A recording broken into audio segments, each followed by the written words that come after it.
Na história da filosofia, o termo afeto não era utilizado. Falava-se sempre de emoções, de sentimentos, de paixões. E o Spinoza, ele foi provavelmente o primeiro, enfim, mas certamente o mais importante, e talvez o primeiro, a usar o termo afeto. E por que ele usou? No diálogo com Descartes, Descartes tem um livro chamado As Paixões da Alma. Descartes ele já estava querendo pensar filosoficamente as paixões. Mas por que Descartes chamava de paixão? Porque Descartes, assim como toda a tradição filosófica, que a gente sabe que é uma tradição metafísica, sempre partiu dessa dicotomia entre mente e corpo, na qual o corpo ele se afeta, o corpo faz parte do mundo sensível, é material e se afeta e sente, né? Enfim, para não usar ainda o termo afeto. E a mente seria a parte não animal, né? Então o corpo é animal, bestial, e a mente seria a parte divina.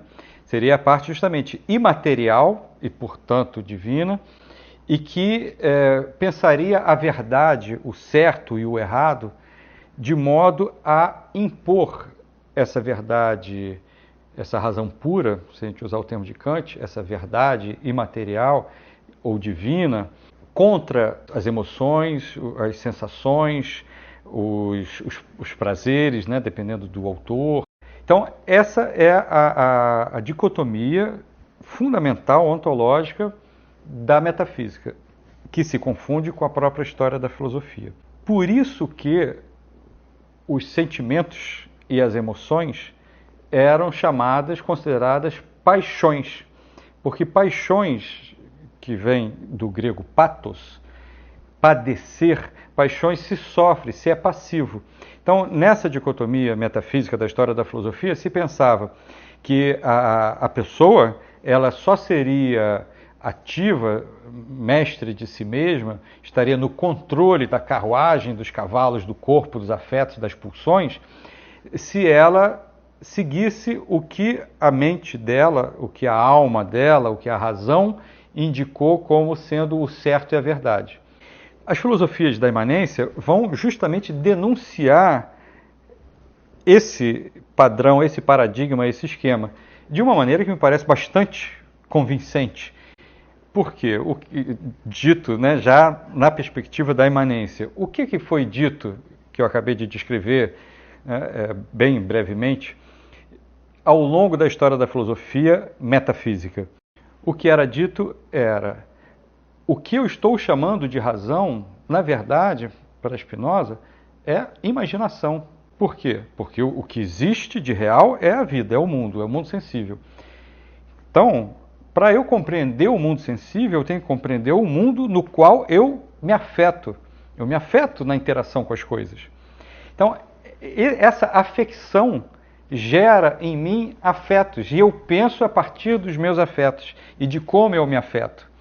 A razão em Spinoza significa o quê? Justamente compreender a si mesmo e ao mundo a partir dos afetos, das afecções e dos afetos. Então, a atividade em Spinoza é o que eu vivencio, o que eu me afeto, a partir da minha própria natureza, da minha própria potência, que é uma modificação da potência da vida e do todo, de uma maneira geral. E, no que diz respeito às ideias, são as ideias adequadas, ou seja, as ideias justamente que conseguem se adequar no sentido de compreender isso que a gente acabou de falar, a nossa potência como uma modificação, uma expressão, uma singularização da potência da vida em geral. Então, as ideias adequadas e os afetos ativos, as ideias adequadas são as que compreendem os afetos ativos ou passivos, ou seja, que entendem o que está se passando no mundo sensível. E os afetos ativos são ativos justamente porque expressam a minha própria potência. E então Spinoza vai usar o termo afeto no lugar de emoção e sentimento. Por quê? Para indicar que o que nos move, o que nos emociona e o que nós sentimos, na verdade, é porque nos afetamos. Então, a própria mudança do termo já é para indicar, na própria palavra utilizada, a imanência. E os afetos passivos são justamente os afetos que eu sinto porque, seja por ideias inadequadas, ou seja, metafísicas, ideias dissociadas da realidade, dissociadas justamente das minhas afecções e dos meus afetos, que não está compreendendo o que está se passando, nem em mim, nem na vida, e está se apoiando em imagens externas ou em teorias, argumentos de autoridade, e, enfim, o que diz Spinoza, numa formação de falsos universais, ou uma formação falsa de universais, ideias falsas. Então, quando eu me apoio nessas ideias e me afeto a partir delas e acho que estou entendendo o que está acontecendo, quando não estou simplesmente pegando uma ideia de fora e impondo a realidade, justamente porque considero que essa ideia externa, para além da physis, metafísica, ela é a verdade do real, a verdade do psiquismo, a minha verdade, a verdade do mundo, e, portanto, deve ser imposta moralmente. Quando eu me afeto a partir disso, aí os meus afetos são passivos. Voltando para a história da filosofia. Quando a história da filosofia, nessa dicotomia mente-corpo, dizia que a verdade estava numa razão dissociada, justamente porque era abstrata, pura e dissociada do corpo, isso é o oposto da razão na compreensão espinosista. Isso é o ápice da imaginação. É uma viagem. A tal da razão pura é tudo menos razoável, menos racional. Ela é um exercício de uma lógica formal, um exercício, em geral, muito elaborado, que acredita que encontrou uma verdade metafísica, para além da physis, e que deve ser imposta desse outro lugar, fictício, imaginário, à vida do dia a dia. E não é à toa que essa cisão, essa dissociação vai gerar problemas psíquicos, justamente porque, e é o princípio, né, de toda imposição moral, de todo moralismo, acredita-se que existe uma verdade que é externa e que deve ser imposta.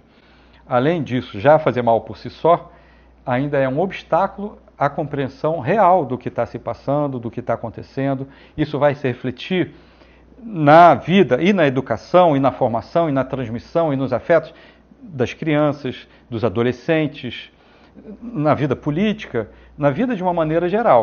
O que eu convido vocês a pensar, né, com o Spinoza, e daí a importância dos afetos, é para pensar o que a gente sente, mas também é para conseguir compreender as questões da atualidade e as questões da vida em geral na imanência e não fugindo dela.